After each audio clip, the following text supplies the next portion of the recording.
अस्सलाम वालेकुम dear students, I really hope you all are fine. Students, आज के इस लेक्चर में हम एक्सरसाइज का सेकंड पोर्शन मींस के short questions and long questions को रिव्यू करेंगे। So let's move toward white board. जी स्टूडेंट्स, तो आज के इस लेक्चर में हम स्पेसिफिकली एक्सरसाइज का सेकंड पोर्शन शुरू कर रहे हैं, जिसमें हम short answer question, long questions और नॉमेनक्लेचर के अगर कुछ क्वेश्चंस हुए तो उनको रिव्यू करेंगे। So let's start. First question, how will you distinguish between primary, secondary and tertiary alcohol. Students, इस सवाल को बड़ी ही ईजिली आप समझ सकते हैं। लुकास टेस्ट वो टेस्ट है जिसकी मदद से हम प्राइमरी, सेकेंडरी, टर्शियरी अल्कोहल को ईजिली डिटेक्ट कर सकते हैं। सो आपके सामने समझने के लिए 3 अल्कोहल्स हैं, प्राइमरी, सेकेंडरी, टर्शियरी। तीनों में आपने लुकास रेजेंट यानी जिंक क्लोराइड NaCl ऐड करना है। और होगा क्या, यहाँ से OH, H, OH, H और OH और H मिलकर वाटर बनेगा और इन OH की जगह पे Cl आ जाएंगे, यानी सब्सटीट्यूशन हो जाएगी। अब होगा क्या, बदले में अल्कोहल अल्काइल हैलाइड्स में कन्वर्ट हो जाएंगे। सो अल्कोहल्स जो हैं, जब वो अल्काइल हैलाइड्स में कन्वर्ट होंगे तो अल्काइल हैलाइड्स ऑयली नेचर के होते हैं। सो जो टर्शियरी अल्कोहल है वो रेडिली OH रिलीज करेगा ड्यू टू हाइपर कॉन्जुगेशन। ये बात आपको डिटेल से बताई हुई है। सो इजीली यहाँ पे Cl आके सब्सटीट्यूट हो जाएगा।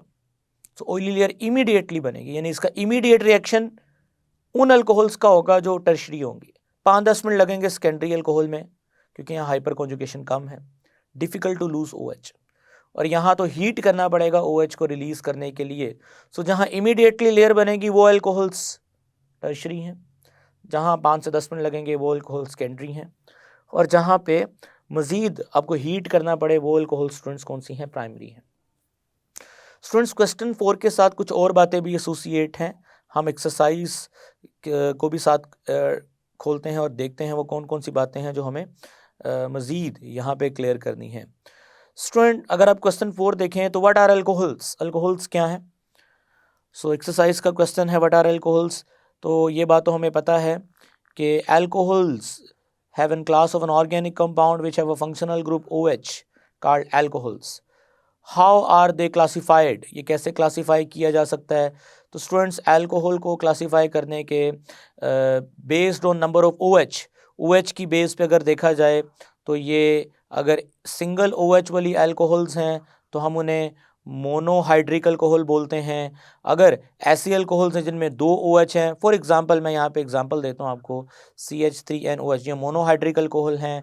इस तरह CH2CH2NOH, ये स्टूडेंट्स डाईहाइड्रिक अल्कोहल्स हैं। इस तरह ट्राईहाइड्रिक 3 OH होंगे तो ट्राईहाइड्रिक पॉलीहाइड्रिक अल्कोहल्स भी कहा जा सकता है। ये मैंने आपको ऑलरेडी डिटेल से हमने रेगुलर लेक्चर में पढ़ा हुआ है। उसके अलावा स्टूडेंट्स, अल्कोहल को स्ट्रक्चर की बेस पे प्राइमरी, सेकेंडरी, टर्शियरी इस बेस पे भी क्लासीफाई किया जा सकता है। सो ये आप ऑलरेडी लेक्चर में पढ़ चुके हैं, इसका आंसर आपको आता है। सो इसको डिस्टिंग्विश कैसे किया जा सकता है वो मैंने भी आपको बताया। स्टूडेंट, नेक्स्ट क्वेश्चन की तरफ चलते हैं। How is methyl alcohol obtain on large scale, large scale पे मिथाइल अल्कोहल को कैसे हासिल किया जा सकता है, ये भी हम देखते हैं। How it may be distinguished from ethyl alcohol. So पहले तो मिथाइल अल्कोहल का फॉर्मूला लिख लें। मिथाइल अल्कोहल का फॉर्मूला क्या होता है स्टूडेंट्स? मिथाइल अल्कोहल का फॉर्मूला होता है CH3OH और इथाइल अल्कोहल का फार्मूला होता है CH3CH2OH। अब इन दोनों में आपने डिस्टिंक्ट यानी फ़र्क करना है। तो स्टूडेंट्स, फ़र्क करने के लिए आप दोनों अल्कोहल्स को डिफ्रेंशिएट करने के लिए एक टेस्ट यूज़ करते हो जिसका नाम है आयोडोफॉर्म टेस्ट, जिसको हम हेलोफॉर्म टेस्ट भी कहते हैं, जो चैप्टर 12 में डिटेल से पढ़ाया जाएगा।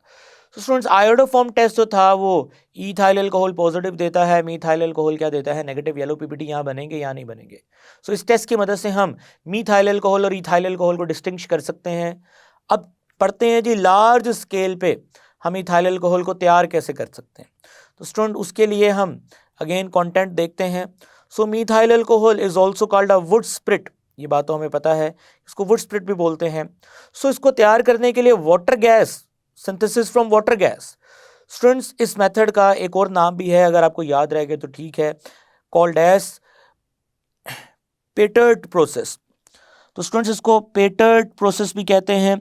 सो अगर आपको ये नाम याद रह गया ठीक है, की बुक में तो मौजूद नहीं है। सो इस पेटर्ट प्रोसेस यानी सिंथेसिस फ्रॉम वाटर गैस, सो आप क्या कर सकते हैं, इसमें कार्बन मोनोऑक्साइड और हाइड्रोजन, जिसे वाटर गैस बोलते हैं, सबसे पहले इसको प्योरीफाई करते हैं। क्यों करना है purifier? To remove dust particles. उसके बाद आप इसको कंप्रेसर में से पास करोगे टू अचीव डिजायर प्रेशर, और उसके बाद आप इसको कैटालिटिक टावर में भेजोगे ताकि इसका यहाँ रिएक्शन हो। कंडेंसर में क्यों भेजा है? क्योंकि 450 डिग्री पे जाहिर सी बात है ये अल्कोहल गैस की फॉर्म में क्रिएट होगी, सो हमें यहाँ पे कंडेंसर में भेजने की ज़रूरत है क्योंकि लिक्विफाई हो जाए। उसके बाद हम मैथनॉल को यहाँ से एक्सट्रैक्ट कर लेंगे और अनरिएक्टेड गैसेस को रिसाइकल कर देंगे।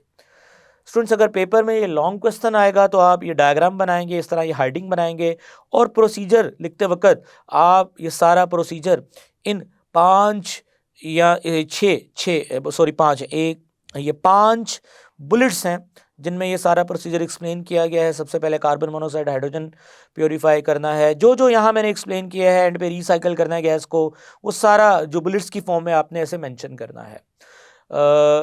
स्टूडेंट्स, अब हम मूव करते हैं एक्सरसाइज के नेक्स्ट क्वेश्चन की तरफ, विच इज क्वेश्चन नंबर 6।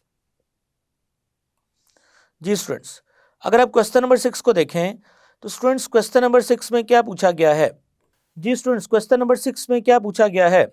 अब क्वेश्चन नंबर 6 को देखें, what is fermentation, which compound में be obtain on industrial scale by fermentation.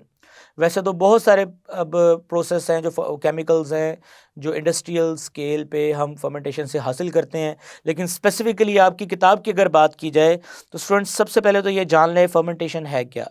तो स्टूडेंट्स, फर्मेंटेशन एक बायोकेमिकल प्रोसेस है। Why they are called biochemical process? क्योंकि हम माइक्रो ऑर्गेनिजम्स का यूज़ करते हैं केमिकल्स को ट्रीट करने के लिए। सो हमारी बुक में फर्मेंटेशन प्रोसेस से ईथाइल अल्कोहल को तैयार करने का तरीका बताया गया है, और हमने ईथाइल अल्कोहल तैयार करने के लिए मोलासिस का इस्तेमाल किया और स्टूडेंट स्टार्च का इस्तेमाल किया था। सो आप मोलासिस और स्टार्च का इस्तेमाल करके किस तरह से ईथाइल अल्कोहल तैयार कर सकते हैं थ्रू फर्मेंटेशन प्रोसेस, काफ़ी डिटेल के साथ हमने ऑलरेडी ये लेक्चर में डिस्कस किया था। सो अगर आपको दोबारा इसकी डिटेल पढ़नी है, अटेम्प्टेशन देखनी है पेपर में कैसे अटेम्प्ट करना है, सो आप रेलेवेंट लेक्चर जाके देख सकते हैं। मैंने वहाँ पे भी उसको डिटेल से बताया था, एक्सप्लेन किया था। स्टूडेंट्स, नेक्स्ट क्वेश्चन की तरफ चलते हैं, विच is question number 7। Explain the following term absolute alcohol. Very easy students, ऐसी अल्कोहल जो 100% 100% खालिस होती है, हम उसको क्या नाम देते हैं? Absolute alcohol. 100% pure ethyl alcohol को एब्सोल्यूट अल्कोहल बोलते हैं। मिथाइलेटेड स्पिरिट, स्टूडेंट्स ये मिथाइलेटेड स्पिरिट क्या है? जी स्टूडेंट्स, ये मिथाइलेटेड स्पिरिट क्या है? हम लोग क्या करते हैं कि सम टाइम हम एथेनॉल के अंदर, यानी एथेनॉल के अंदर ये जो एथेनॉल है, याद रखिएगा ये जो एथेनॉल है, इस एथेनॉल के अंदर हम 10% ऐड करते हैं, 10% ऐड करते हैं students methyl alcohol.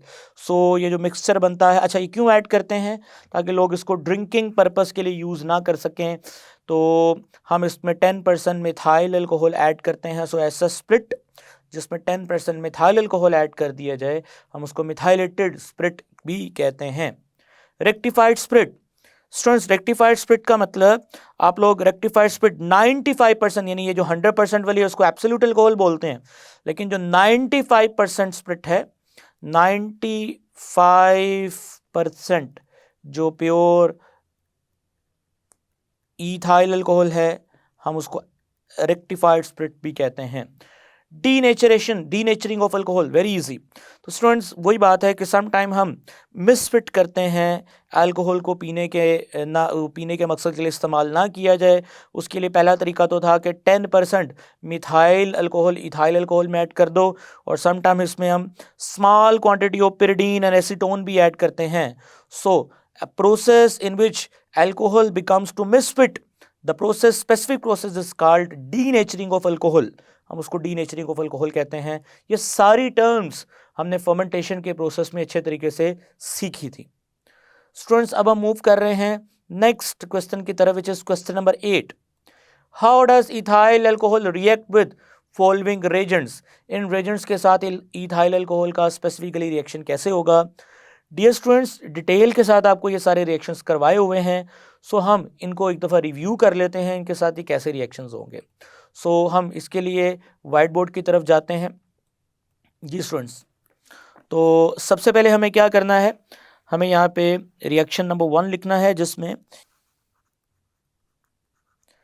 Ethyl alcohol का सबसे पहले जो रिएक्शन करवाया गया है स्टूडेंट्स वो सल्फ्यूरिक एसिड से करवाया गया है। सो सल्फ्यूरिक एसिड स्टूडेंट्स, सबसे पहले अल्कोहल का जो रिएक्शन करवाया जाएगा वो सल्फ्यूरिक एसिड से करवाया जाएगा। डियर स्टूडेंट्स, आप जानते हैं कि सल्फ्यूरिक एसिड एक डिहाइड्रेटिंग एजेंट है। ये क्या करेगा, ये अल्कोहल में से यहाँ से OH और बीटा कार्बन से हाइड्रोजन को रिमूव करवाएगा। प्रोसेस आपको पता है, चैप्टर 8 में भी आपने पढ़ा है डिहाइड्रेशन ऑफ अल्कोहल।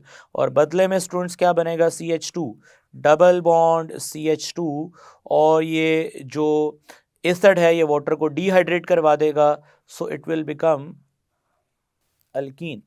सो ये वाटर को डिहाइड्रेट करवा देगा, so it will become alkene. Students, ये अल्कीन बनेगा। अब चलते हैं नेक्स्ट, सोडियम के साथ इसका रिएक्शन कैसे होगा। स्टूडेंट्स, अल्कोहल का जब आप सोडियम के साथ रिएक्शन करवाओगे तो आप डेफिनेटली इसको 2 टाइम्स लिखोगे। अब यहाँ से निकलेंगे H+ और यहाँ से ये सोडियम मेटल। दोनों सोडियम मेटल जो एटम्स है वो इलेक्ट्रॉन हाइड्रोजन को देंगे, जिससे स्टूडेंट्स कौन सी गैस रिलीज होगी, हाइड्रोजन गैस।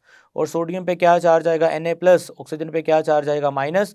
जाहिर सी बात है कि ये H+ ने सोडियम से लूज्ड इलेक्ट्रॉन्स को गेन कर लिया है।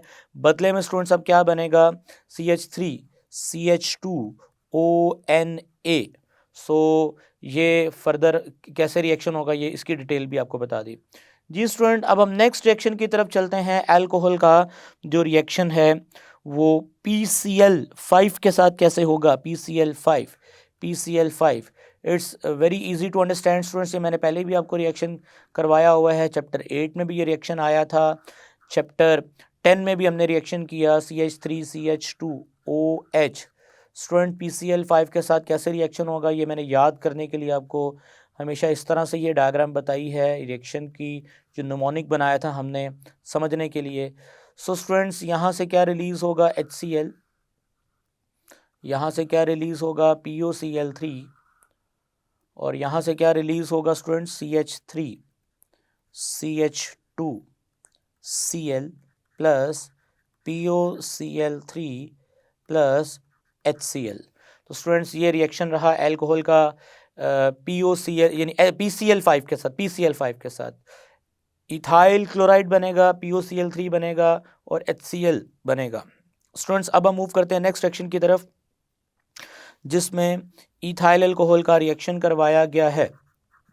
जी, इथाइल अल्कोहल का रिएक्शन करवाया गया है कार्बोक्सिलिक एसिड के साथ, कार्बोक्सिलिक एसिड के साथ। Very famous reaction, chapter number 13 में आपको उसकी डिटेल भी बताई जाएगी। स्टूडेंट्स, होगा क्या, बच्चे क्या करते हैं, यहाँ से H निकालते हैं, यहाँ से OH। गलत, यहाँ से आपने OH निकालना है स्टूडेंट्स और यहाँ से आपने H निकालना है, क्योंकि कार्बोक्सिलिक एसिड का ये वो रिएक्शन है जो कि actually carbon and oxygen, actually ये अगर थोड़ा सा यहाँ पे स्ट्रक्चर को दोबारा यहाँ बनाया जाए तो CH3C डबल बॉन्ड OH। सो कार्बोक्सिलिक एसिड के ये वो रिएक्शन है जो कार्बन और ऑक्सीजन के बॉन्ड टूटने की वजह से होते हैं।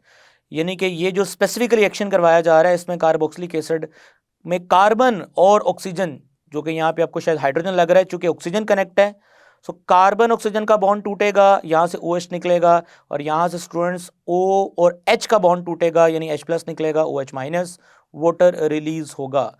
और ये इसकी वजह क्या है, रीज़न क्या है, ये चैप्टर 13 के अंदर ये रिएक्शन आ रहा है, इसकी डिटेल आपको दोबारा बताई जाएगी वहाँ पे।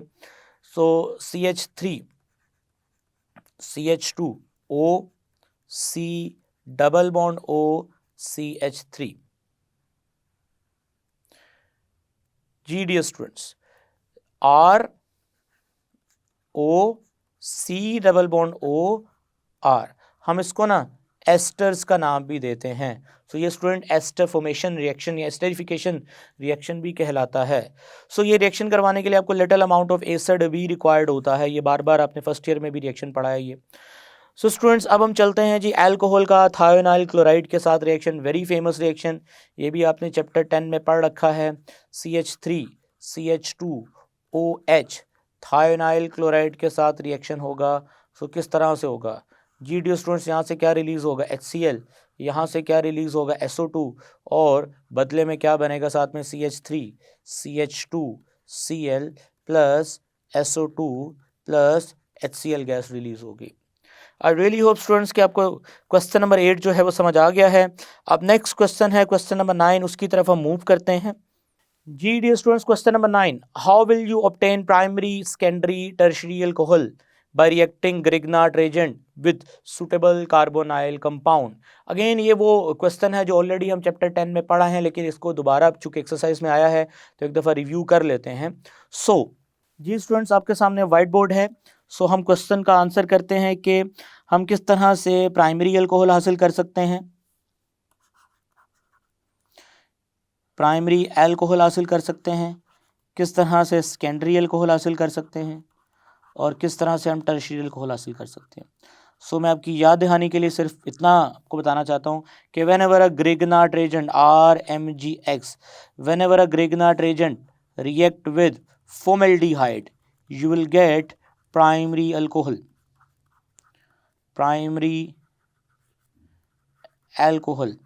Or students, whenever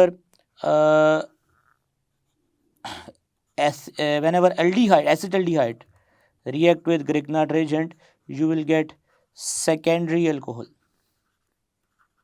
अब इसकी डिटेल डेफिनेटली आपको चैप्टर नंबर 10 में बताई गई थी. whenever Grignard reagent react with ketone, you will get tertiary alcohol. और एक और केस था, whenever Grignard reagent react with ethylene epoxide, you will get primary alcohol. Student, इस प्राइमरी अल्कोहल में और इस प्राइमरी अल्कोहल में फ़र्क क्या होगा? इस प्राइमरी अल्कोहल में और इस प्राइमरी अल्कोहल में ये फ़र्क है कि इधर N+1 है, इधर N+2 है. अब N+1 का मतलब है इधर अगर 2 कार्बन है तो इस रूट से जो आपको प्राइमरी अल्कोहल मिलेगी उसमें 3 कार्बन होंगे, और इस रूट से जो आपको प्राइमरी अल्कोहल मिलेगी उसमें 4 कार्बन होंगे, यानी 2 ज़्यादा होंगे. इस रूट से जो आपको टर्शियरी अल्कोहल मिलेगी उसमें 2 हैं, इधर 2 कार्बन है तो इधर टोटल 5 मिलेंगे आपको. इस रूट से अगर आपको कोई सेकेंडरी अल्कोहल मिलेगी तो स्टूडेंट्स अगर इधर 2 कार्बन है तो इधर आपको 4 मिलेंगे. तो ये N+1 2 3 और N+2 का मतलब मैंने आपको समझा दिया. अब हम मूव करते हैं नेक्स्ट क्वेश्चन की तरफ. Question number 10. How will you distinguish between an alcohol and phenol? पहले तो देखते हैं जी अल्कोहल और फिनोल में कैसे फ़र्क किया जा सकता है. स्टूडेंट्स, ये अल्कोहल आपके सामने और ये फिनोल है. जो अल्कोहल है वो लुकास टेस्ट देगा, जो फिनोल है ना वो लुकास टेस्ट नहीं देगा. अल्कोहल यानी ऑयली लेयर बनेगी जिनके अंदर वो अल्कोहल्स हैं, जिनमें ऑयली लेयर नहीं बनेगी यानी लुकास टेस्ट नहीं होगा, वो फिनोल से. पहला डिफरेंस तो हम इस टेस्ट की मदद से कर सकते हैं. दूसरा students, an alcohols and ethers, alcohols और ईथर्स में फ़र्क करना है. अगेन जो अल्कोहल्स हैं वो लुकास टेस्ट पॉजिटिव देंगी और जो ईथर्स हैं वो लुकास टेस्ट नहीं देंगे. जी स्टूडेंट्स, नेक्स्ट है जी मेथनॉल एंड एथेनॉल. मेथनॉल और एथेनॉल में कैसे डिफरेंस करना है ये आपको पहले भी बता चुका हूँ कि आयोडोफॉर्म टेस्ट होगा. आयोडोफॉर्म टेस्ट मेथनॉल नेगेटिव यानी देगा ही नहीं, नो PPT, और जो एथेनॉल है उसमें येलो PPT बनेंगे यानी ये नेगेटिव टेस्ट आएगा, ये पॉजिटिव आएगा. स्टूडेंट्स आगे चलते हैं. Tertiary and primary alcohol. Tertiary और प्राइमरी अल्कोहल में कैसे डिफरेंस किया जाएगा? अगेन लुकास टेस्ट, जहाँ इमीडिएटली ऑयली लेयर बनेगी, पहले भी बात हो चुकी है, वो टर्शियरी अल्कोहल है. जहाँ हीट करना पड़ेगा वो प्राइमरी अल्कोहल है. जी स्टूडेंट्स, अब नेक्स्ट डिफरेंस है 1 propanol and 2 propanol. 1 propanol and 2 propanol में कैसे डिफरेंस करना पड़ेगा? अगेन 1 प्रोपेनॉल जो है स्टूडेंट्स प्राइमरी अल्कोहल है, 2 प्रोपेनॉल जो है वो सेकेंडरी अल्कोहल है. जो सेकेंडरी अल्कोहल है स्टूडेंट्स वो जो है लुकास टेस्ट की मदद से पहचानी जाएगी. 5 to 10 मिनट्स में ऑयली लेयर बनेगी, वो सेकेंडरी अल्कोहल है यानी कि 2 प्रोपेनॉल है. और जहाँ हीट करके ऑयली लेयर बनेगी वो प्राइमरी अल्कोहल है यानी 1 प्रोपेनॉल है. आई होप कि आपको 10th क्वेश्चन में जो टेस्ट की मदद से हमने डिफ्रेंशिएट करना है कंपाउंड्स को, ऑर्गेनिक कंपाउंड्स को, वो समझ आ गया है. अब हम मूव कर रहे हैं नेक्स्ट क्वेश्चन की तरफ, विच इज क्वेश्चन नंबर 11 का फर्स्ट पार्ट है ethyl alcohol is liquid while methyl chloride is gas. Reason very easy to understand. Student, जो हमारे पास आपके सामने डायग्राम में नज़र आ रहा है कि जो इथाइल अल्कोहल है उसमें हाइड्रोजन बॉन्डिंग है, आप देख सकते हैं लिक्विड है, स्ट्रॉन्ग हाइड्रोजन बॉन्डिंग होती है. जबकि जो हमारे पास मिथाइल क्लोराइड होता है उसमें वीक डाइपोल या weak van der Waals forces हैं. सो हम कह सकते हैं कि in ethyl alcohol strong hydrogen bonding is present due to which it exists a liquid. Moreover, it have high polarizability due to which it has strong van der Waals forces. So अगर methyl chloride की बात की जाए तो less polarisability है और week attractive forces हैं, dipole dipole forces हैं बिटवीन HNCl. और यहाँ पे अगर आप अच्छा पोलराइजेबिलिटी का ताल्लुक आपको साइज के साथ होता है. C2H5 बड़ा ग्रुप है, CH3 छोटा ग्रुप है. बड़े ग्रुप में पोलराइजेबिलिटी ज़्यादा होती है, छोटे ग्रुप की पोलराइजेबिलिटी कम होती है. ये बात तो अब अच्छी तरह से मैच्योर कर चुके हैं आप. जितनी दफ़ा आपको इनऑर्गेनिक केमिस्ट्री में ये बार बार बात समझाई है, फर्स्ट ईयर में ये कॉन्सेप्ट दिया गया आपको. सो स्टूडेंट्स, लेस पोलराइजेबिलिटी है स्मॉल साइज की वजह से और वीक इंटरमॉलिक्यूलर फोर्सेस हैं, डाइपोल डाइपोल फोर्स हैं. सो ये इतनी ज़्यादा स्ट्रॉन्ग अट्रैक्टिव फोर्सेस ना होने की वजह से ये गैशियस फॉर्म में पाए जाएंगे और ये लिक्विड फॉर्म में पाए जाएंगे स्ट्रॉन्ग फोर्सेस की वजह से. आगे चलते हैं students. Second, ethanol have higher boiling point than diethyl ether. Very easy, same concept है स्टूडेंट्स. जो एथेनॉल है ना, अगेन उसके अंदर कौन सी बॉन्डिंग है? हाइड्रोजन बॉन्डिंग है. और जो डाई इथाइल ईथर होता है, आप उसको जानते हैं डाई इथाइल ईथर. आपके सामने स्ट्रक्चर बनाते हैं डाई इथाइल ईथर का स्टूडेंट्स. C2H5O, C2H5. ये डाई इथाइल ईथर है. वीक लंडन फोर्सेस हैं इसके अंदर, नो हाइड्रोजन बॉन्डिंग. सो इसका मतलब है कि स्ट्रॉन्ग हाइड्रोजन बॉन्डिंग की वजह से इथानॉल का यानी इथाइल अल्कोहल का बॉइलिंग पॉइंट ज़्यादा होगा जो अराउंड 78 डिग्री है. और जो ईथर है, वीक लंडन डिस्पर्जन फोर्सेस हैं, उसका जो बॉइलिंग पॉइंट है वो 34.6 डिग्री है. स्टूडेंट्स, नेक्स्ट 11th क्वेश्चन का third part. Absolute alcohol can not be prepared by fermentation process. क्यों? Students, absolute alcohol by fermentation process is only up to 12%. आपको पता है. और ये कभी भी 14% से ज़्यादा नहीं बढ़ सकती. क्यों? क्योंकि जब 14% से अगर ज़्यादा अल्कोहल बनेगी तो बियॉन्ड दिस लिमिट एंजाइम जो कि फर्मेंटेशन के लिए हमने ऐड किए थे वो इनएक्टिव हो जाएंगे. This alcohol is distilled. अब ये 12 से 14% के दरमियान में जो अल्कोहल मिलती है, हम इसको डिस्टिल करते रहते हैं यानी पानी इसमें से रिलीज या डिहाइड्रेट करते रहते हैं इसको, और 95% प्योर अल्कोहल करते हैं पानी को निकाल के इसमें से, यानी एब्जॉर्ब करवा के. सो 95% वाली जो अल्कोहल है वो रेक्टिफाइड स्पिरिट है. अब जो एब्सोल्यूट अल्कोहल है यानी जो बाकी 5% का पानी है, हम उसको एब्जॉर्ब करवाने के लिए रीडिस्टिल करते हैं with the help of quicklime, जो कि बाकी का मॉइस्चर एब्जॉर्ब करके 100% प्योर कर देता है, जिससे हमें ये अल्कोहल फिर 100% प्योर यानी एब्सोल्यूट अल्कोहल की फॉर्म में मिलती है. स्टूडेंट्स, आगे चलते हैं 11th क्वेश्चन का fourth part. Ethanol gives different product with concentrated sulphuric acid under different condition. ये बात आपने पढ़ रखी है कि 180 डिग्री पे हीट करेंगे डिहाइड्रेशन होगी, अल्कीन बनेगा. 140 डिग्री पे हीट करेंगे तो एथेनॉल जो है वो डिहाइड्रेट कुछ इस तरह से होगा. C2H5OH C2H5. तो स्टूडेंट्स, यहाँ से क्या निकलेगा H और यहाँ से क्या निकलेगा OH, और बाकी C2H5O एंड C2H5O, यानी कि फर्दर हमें मिलेगा C2H5O C2H5. तो स्टूडेंट्स, ये हमारे पास डाई इथाइल ईथर बनेगा यहाँ पे. अब आगे चलते हैं क्वेश्चन नंबर 11 के फिफ्थ पार्ट की तरफ. Water has highest boiling point या water have the highest boiling point then ethanol. वजह ये मैट्रिक में भी पढ़ा था और इवन के फर्स्ट ईयर में भी डिटेल से बताया था आपको. स्टूडेंट्स, वाटर का नेटवर्क आप देखते हैं कि एक मॉलिक्यूल के आसपास 4 पानी के मॉलिक्यूल हैं हाइड्रोजन बॉन्डिंग की वजह से, और जबकि अगर एथेनॉल की बात करते हैं तो उसमें ऐसा नहीं है, यानी कि एक्सटेंसिव हाइड्रोजन बॉन्डिंग. वाटर के अंदर ऐसा क्या स्पेशल है? सो एक्सटेंसिव हाइड्रोजन बॉन्डिंग, और जबकि एथेनॉल के अंदर खाली क्या है? Hydrogen bonding. Since water can form 2 hydrogen bond पर मॉलिक्यूल, एक पानी के मॉलिक्यूल ने 2 हाइड्रोजन बॉन्ड, इसने फिर एक यहाँ बनाया है और एक आगे यहाँ बनाना है, इसने एक यहाँ बनाया है और एक आगे यहाँ बनाना है, तो एक पानी के मॉलिक्यूल की वजह से 2 हाइड्रोजन बॉन्ड बन रहे हैं और यहाँ पे एक मॉलिक्यूल की वजह से एक हाइड्रोजन बॉन्ड बन रहा है.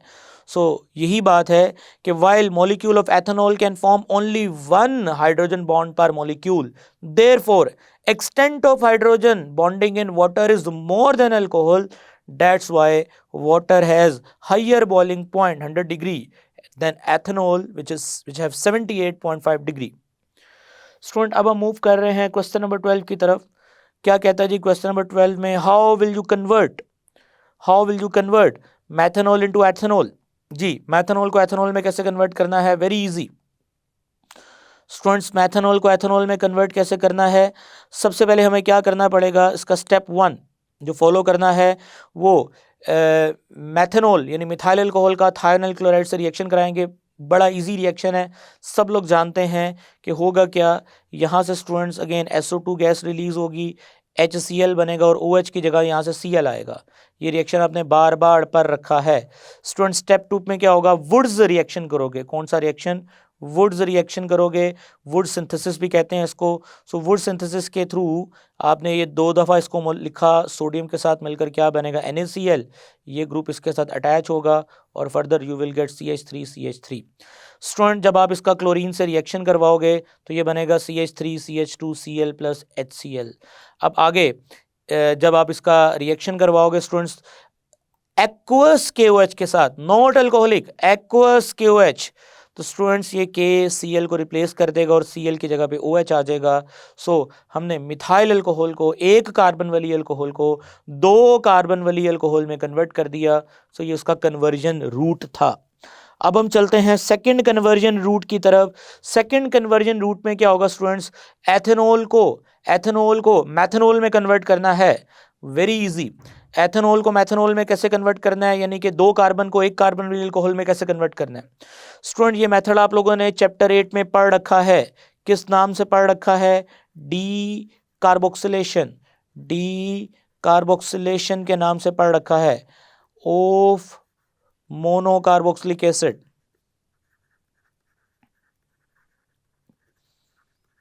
जी डियर स्टूडेंट्स, आपके सामने है अल्कोहल, ऑक्सीडाइज होगा, अल्डिहाइड बनेगा.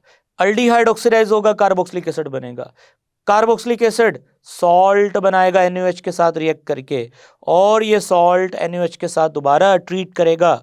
और स्टूडेंट्स आप लोगों को मैंने एक निमोनिक याद करवाया था समझाने के लिए, एक छोटी सी डायग्राम बनाई थी, शॉर्टकट जिसे हम कहते हैं. वो यहाँ से फिर क्या रिलीज होगा स्टूडेंट्स, Na2CO3, ये HCH3 में ऐड होकर क्या बनेगा, CH4. स्टूडेंट्स अब CH4 बन चुका है. जी स्टूडेंट्स अगर आप चाहें तो आप यहाँ से आप सिर्फ CH4 की जस्ट क्या करवा सकते हैं, ऑक्सीडेशन करवा सकते हैं. ऑक्सीडेशन करवाएंगे अल्केन्स की. स्टूडेंट्स आपको पता है कि जब भी अल्केन्स की ऑक्सीडेशन करवाएंगे तो हमें बदले में अल्कोहल मिलेगा. तो स्टूडेंट्स आप देख सकते हैं. या दूसरा तरीका ये है कि आप इसकी ऑक्सीडेशन करवाने की बजाय इसका Cl2 से रिएक्शन करवाएं, मिथाइल क्लोराइड बनेगा. फिर KOH एक्वस, अल्कोहलिक नहीं, एक्वस के साथ रिएक्शन करवाएं तो ये KCl और Cl की जगह पे स्टूडेंट्स OH आएगा. तो यहाँ डायरेक्ट कर लें या इस रूट से कर लें, दोनों सेम मेथड है, यानी सेम तरीके से सेम प्रोडक्ट मिलेगी आपको दोनों तरीकों से. जी स्टूडेंट्स अब हम मूव करते हैं नेक्स्ट कन्वर्जन की तरफ, जिसमें हमें बोला गया है कि एथेनॉल को आइसोप्रोपाइल अल्कोहल में कन्वर्ट करना है. Very easy. सबसे पहले तो स्टूडेंट्स आप इसकी ऑक्सीडेशन करें. जब भी आप अल्केन की ऑक्सीडेशन करेंगे तो एल्डिहाइड बनेगा. एल्डिहाइड का आप Grignard agent methyl magnesium bromide से रिएक्शन करवा दें. स्टूडेंट्स आपने पढ़ रखा है कि जब भी आप एल्डिहाइड यानी कि एसिटल्डिहाइड का रिएक्शन करवाएंगे तो बदले में आपको सेकेंडरी अल्कोहल मिलेगी, और टोटल ग्रिग्नार्ड एजेंट में जितने कार्बन है उससे 2 इजाफी कार्बन मिलेंगे. ये रिएक्शन आपने 10th चैप्टर में ऑलरेडी पढ़ रखा है स्टूडेंट्स. आप वहां जाके इसकी डिटेल अगर देखना चाहे तो देख सकते हैं. होगा क्या, ये माइनस कार्बन इस प्लस कार्बन पर अटैक करेगा. फर्दर प्रोसीडिंग्स आपको पता है, आपने बार बार ये रिएक्शन सीखा हुआ है. तो फाइनली ग्रिग्नार्ड एजेंट के थ्रू हमें जो अल्कोहल मिलेगी स्टूडेंट्स, वो कौन सी अल्कोहल होगी, सेकेंडरी अल्कोहल होगी, सेकेंडरी अल्कोहल. और उसमें कितने कार्बन होंगे, 2 कार्बन थे. 2 कार्बन से आपने ग्रिग्नार्ड एजेंट में देखा तो 1 कार्बन था, यानी 2 कार्बन का मतलब एसिटल्डिहाइड में 2 कार्बन थे और एक ग्रेगनाइट्रोजन में, टोटल 3 कार्बन मिलेंगे आपको। तो आप देख सकते हैं 1 2 3 कार्बन OH। जी स्टूडेंट्स, तो ये कौन सी अल्कोहल है? सेकेंडरी अल्कोहल है। कैसे मिली आपको सेकेंडरी अल्कोहल? आपने RMGBr ग्रेगनार्ड रेजेंट का रिएक्शन करवाया। किसके साथ रिएक्शन करवाया स्टूडेंट्स? आपने ग्रेगनार्ड रेजेंट का एसिटल्डिहाइड के साथ। तो ये तो आपको अच्छी तरह ये समझ आ जानी चाहिए। तो इससे हमेशा हमें सेकेंडरी अल्कोहल ही मिलेगी। सो अगर इसमें 1 कार्बन है तो इसमें 2 कार्बन है, तो टोटल मिलकर 3 कार्बन होंगे और आइसोप्रोपाइल अल्कोहल में 3 कार्बन है। अब स्टूडेंट्स नेक्स्ट कन्वर्जन की तरफ चलते हैं। Conversion of formaldehyde into ethyl alcohol. Formaldehyde को हमने इथाइल अल्कोहल में कन्वर्ट करना है। जी स्टूडेंट्स, सबसे पहले तो आप फॉर्मल्डिहाइड को इथाइल अल्कोहल में कन्वर्ट करने के लिए ये आप फॉर्मल्डिहाइड लें। फॉर्मल्डिहाइड में 1 कार्बन है। स्टूडेंट्स, ये भी आपने ग्रेगनार्ड रेजेंट वाले रिएक्शन में पढ़ा हुआ है कि फॉर्मल्डिहाइड के साथ जब ग्रेगनार्ड रेजेंट रिएक्ट करेगा तो हमें बदले में जो अल्कोहल मिलेगी वो प्राइमरी अल्कोहल होगी और उसमें 1 कार्बन इजाफी होगा। सो ये ग्रेगनार्ड रेजेंट का 1 कार्बन फॉर्मल्डिहाइड का, टोटल 2 कार्बन मिलेंगे आपको इथाइल अल्कोहल के अंदर। अगेन ग्रेगनार्ड रेजेंट वाले रिएक्शंस की जो प्रोसीडिंग्स है वो बार बार हम पढ़ चुके हैं, यहाँ उसको बताने की अब जरूरत नहीं है। सो स्टूडेंट्स, फॉर्मल्डिहाइड का ग्रेगनार्ड रेजेंट से रिएक्शन, तो हमें बदले में इथाइल अल्कोहल मिलेगा। स्टूडेंट्स, अब मूव करते हैं नेक्स्ट रिएक्शन की तरफ। Conversion of acetone into ethyl alcohol. Acetone को इथाइल अल्कोहल में कन्वर्ट करना है। जी स्टूडेंट्स, एसीटोन, ये है एसीटोन। सबसे पहले आप इसकी ऑक्सीडेशन करेंगे। सो एसीटोन की ऑक्सीडेशन करने के लिए आपको पोप्स रूल चैप्टर 12 में पढ़ाया जाएगा। सिंपल आप इतना याद रख लें कि होता क्या है। एसीटोन की ऑक्सीडेशन करते वक्त यहाँ से बॉन्ड टूटेगा, ये वाला जो ग्रुप है ये भी ऑक्सीडाइज होगा और ये वाला ग्रुप भी ऑक्सीडाइज होगा। 2 कार्बन की ऑक्सीडेशन से स्टूडेंट्स एसिटिक एसिड बनेगा, 1 कार्बन की ऑक्सीडेशन से फॉर्मिक एसिड बनेगा, यानी 1 कार्बन वाला कार्बोक्सिलिक एसिड और 2 कार्बन वाला कार्बोक्सिलिक एसिड। तो अब फर्दर हमें क्या करना है कि जो हमारे पास 2 कार्बन वाला कार्बोक्सिलिक एसिड है, यानी कि 2 कार्बन वाला कार्बोक्सिलिक एसिड है, उस 2 कार्बन वाले कार्बोक्सिलिक एसिड को, जो कि ऊपर 2 कार्बन वाला भी बना 1 कार्बन वाला भी बना, जो 2 कार्बन वाला कार्बोक्सिलिक एसिड होगा स्टूडेंट, हम उसकी रिडक्शन करेंगे।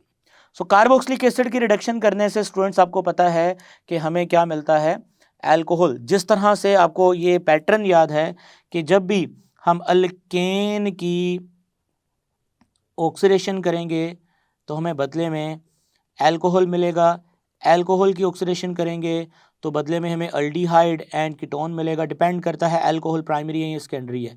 अल्डिहाइड एंड कीटोन की ऑक्सीडेशन करेंगे तो बदले में स्टूडेंट्स हमें क्या मिलेगा, कार्बोक्सिलिक एसिड। और स्टूडेंट इसी तरह रिवर्स ऑर्डर में आए तो कार्बोक्सिलिक एसिड की अगर आप रिडक्शन करते हैं तो आपको बदले में मिलेगा कीटोन एंड अल्डिहाइड। इस तरह कीटोन एंड अल्डिहाइड की रिडक्शन करते हैं तो बदले में आपको क्या मिलेगा, अल्कोहल। यानी कार्बोक्सिलिक एसिड की रिडक्शन करने से आपको अल्कोहल मिलता है। जी, तो इसी तरह कार्बोक्सिलिक एसिड की स्टूडेंट्स ये चैप्टर 13 में रिएक्शन दोबारा पढ़ेंगे आप। रिडक्शन करने पे होगा क्या, सबसे पहले तो ये 4 हाइड्रोजन में से 2 हाइड्रोजन ऑक्सीजन के साथ मिलकर क्या बनाएंगे स्टूडेंट्स, वाटर।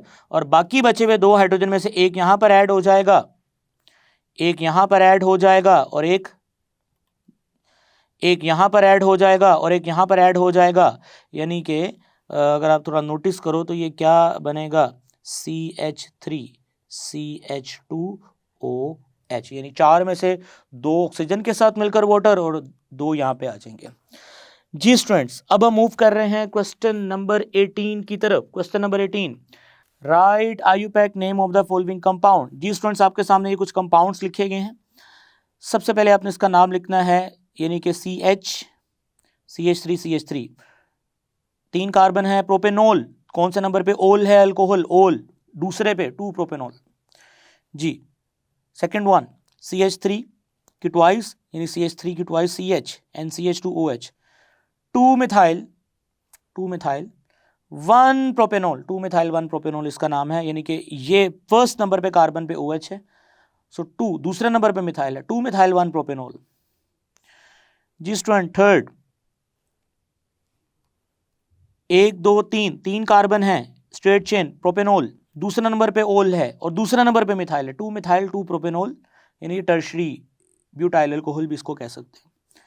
जी स्टूडेंट्स, 1 2 3 4, 4 दूसरा नंबर पे ओल, 2 ब्यूटेनॉल। आई थिंक सो ये बहुत आसान थे, आपको कोई प्रॉब्लम नहीं होगी इसमें। Right structural formula of the following compound, in following compounds के हमने स्ट्रक्चरल फॉर्मूला बनाना है। ग्लाइसरोल, ग्लाइकोल, ये ग्लाइकोल का फॉर्मूला। ग्लाइसरोल, जी स्टूडेंट्स ये ग्लाइसरोल का रेलेवेंट फार्मूला आपके सामने। कार्बोलिक एसिड फिनोल, ये उसका फार्मूला है। पिक्रिक एसिड 2,4,6 ट्राइनाइट्रोटोलिन, ये उसका फार्मूला आपके सामने है। एसिटोफिनोन यानी कि methyl phenyl ketone, this is methyl and this is phenyl and this is ketone, methyl phenyl ketone. Student अब हम मूव कर रहे हैं 19th क्वेश्चन की तरफ। 19th क्वेश्चन में कहता है नेम द फॉलोइंग कंपाउंड, इन कंपाउंड्स को नाम दें। अब आपके सामने फर्स्ट कंपाउंड है, डेफिनेटली ईथर है, तो ईथर के लिए कॉमन नेम यूज करेंगे मिथाइल, 3 कार्बन है propyl, methyl n propyl ether. और आयुपैक के मुताबिक छोटे ग्रुप को ऑक्सीजन के साथ मिलाना है, मिथॉक्सी प्रोपेन। जी student, second common name diphenyl ether, ये भी phenyl, diphenyl ether IUPAC name. जी स्टूडेंट्स, फिनॉक्सी, फिनाइल को ऑक्सीजन के साथ मिलाओ, फिनॉक्सी, दोनों सेम है, किसी को भी मिला सकते हो, फिनॉक्सी। और दूसरा बेंजीन, फिर पूरा नाम लेना आपने उसका, बेंजीन। ये रूल्स आपको सिखाए थे। CH3CH CH3O CH CH3G, diisopropyl ether, diisopropyl ether. और अगर आयुपैक नेम देना है तो 2 प्रोपॉक्सी, दूसरे नंबर पे है ना ऑक्सीजन के साथ अटैच, तो 2 प्रोपॉक्सी जी, इधर प्रोपेन, 2 प्रोपॉक्सी प्रोपेन। यहाँ बेटर होता है 2 प्रोपॉक्सी आइसोप्रोपेन, क्योंकि ये आइसोप्रोपेन है। यहाँ पे एक वर्ड मिसिंग है, आप लिख सकते हैं या 2 प्रोपॉक्सी 2 प्रोपेन, या यहाँ पे आइसोप्रोपेन का वर्ड भी आ सकता था। जी दोबारा देख लें, 2 प्रोपॉक्सी, ऑक्सीजन के साथ मिलाना है इसको, और 2 प्रोपेन या आइसोप्रोपेन भी लिख सकते थे इसको। स्टूडेंट फोर्थ वन, अगेन इस ग्रुप को पहले देखें, methyl n phenyl ether, M पहले आता है ना इसलिए मिथाइल पहले लिखा, मिथाइल एन फिनाइल ईथर, या खाली फिनाइल ईथर भी लिखा जा सकता है इसको। अब इसका आयुपैक नेम देना है आपने मिथॉक्सी, दिस इज, ये स्मॉल ग्रुप है, ऑक्सीजन के साथ स्मॉल ग्रुप आता है, मिथॉक्सी स्टूडेंट्स, मिथॉक्सी। और ये बेंजीन, पूरा नाम लेंगे, अब फिनाइल नहीं बोलेंगे, फिनाइल रेडिकल है, अब इसका पूरा नाम लेंगे। आयुपैक में बचे हुए ग्रुप का पूरा नाम लेते हैं, जैसे यहाँ मैंने प्रोपाइल नहीं बोला, प्रोपेन बोला इसको, आइसोप्रोपेन। स्टूडेंट अब चलते हैं next, CH3 CH2 CH2O CH2 CH3 जी, स्मॉल ग्रुप। सबसे पहले इसका नाम दें ethyl propyl n propyl, ethyl n propyl ether, IUPAC name propoxy propane. जी स्टूडेंट्स, अब हम 19th क्वेश्चन की बी पार्ट की तरफ चलते हैं। Write down structural formula of following compound, इनके नाम स्ट्रक्चर्स बनाने हैं। सो सबसे पहले है जी मिथॉक्सी इथेन, इथॉक्सी बेंजीन, उसके बाद है जी हमारे पास सबसे पहले अब मिथॉक्सी एंड इथॉक्सी, अब ये साथ साथ स्ट्रक्चर भी बनाते हैं जी। मिथॉक्सी इथेन, स्टूडेंट्स ये मिथॉक्सी और ये इथेन, इथॉक्सी बेंजीन, ये रहा इथॉक्सी और ये साथ में बेंजीन, ये सारे ईथर्स हैं जी। स्टूडेंट्स नेक्स्ट है जी हमारे पास सोडियम इथोक्साइड, ये है जी सोडियम, और ये ईथो यानी एल्कोक्सी, 2 कार्बन है ना, इथेन, इथोक्साइड, सोडियम इथोक्साइड जी। Students next sodium phenoxide, this is sodium phenoxide और sodium phenoxide. Propoxy propane, this is student propoxy, 3 carbon है प्रोपेन, प्रोपॉक्सी और 3 carbon propane, propoxy propane. I really hope students कि आज के session में हमने chapter number 11 की एक्सरसाइज के सारे पोर्शन को अच्छे तरीके से सॉल्व कर लिया है। इंशाल्लाह ताला नेक्स्ट लेक्चर में हम 12th चैप्टर को स्टार्ट करेंगे। सो 12th चैप्टर, उसको पहले अगेन सबसे पहले हम उसका नोमेनक्लेचर हमेशा की तरह जैसे डिस्कस करते हैं वो डिस्कस करेंगे, और बाकी हम चैप्टर आगे फर्दर शुरू करेंगे। स्टूडेंट्स एक बात याद रखिए, काइंडली ये नोट्स में जो आपको प्रोवाइड करता हूँ उसके आप अपने ज़ाती सेल्फ हैंडमेड नोट्स तैयार कर लिया करें, उससे आपकी ना पेपर प्रैक्टिस होगी। अगर आप ये नोट्स नहीं तैयार करते तो आपकी पेपर प्रैक्टिस पीछे रह सकती है। सो मेरी ये रिक्वेस्ट है कि आप ये जो नोट्स आपको प्रोवाइड किए जाते हैं इसको अच्छे से अटेम्प्ट करें, इसको अच्छे से नोट्स, खूबसूरत नोट्स बनाएं और रेगुलर बेसिस पे अपनी असेसमेंट करते रहें। आपको LMS पे जो तैयार किया गया उस पर शॉर्ट क्वेश्चंस भी मौजूद हैं, MCQs टेस्ट भी मौजूद हैं, तो हर तरह का टेस्ट है, आप अपने आप को टेस्ट कर सकते हैं। एक बात याद रखें कि जब आप एक चैप्टर वाइंड अप करते हैं तो ज़रूर पिछले चैप्टर्स को रिकॉल किया करें। हर चैप्टर के एंड पे आपने पिछले चैप्टर को रिकॉल करना है, ये बहुत ज़रूरी है ऑर्गेनिक केमिस्ट्री के अंदर। आई रियली होप स्टूडेंट्स कि नेक्स्ट लेक्चर में इंशाल्लाह हमारी मुलाकात होगी। तब तक के लिए मुझे इजाज़त दीजिएगा। टेक केयर, अल्लाह हाफिज़।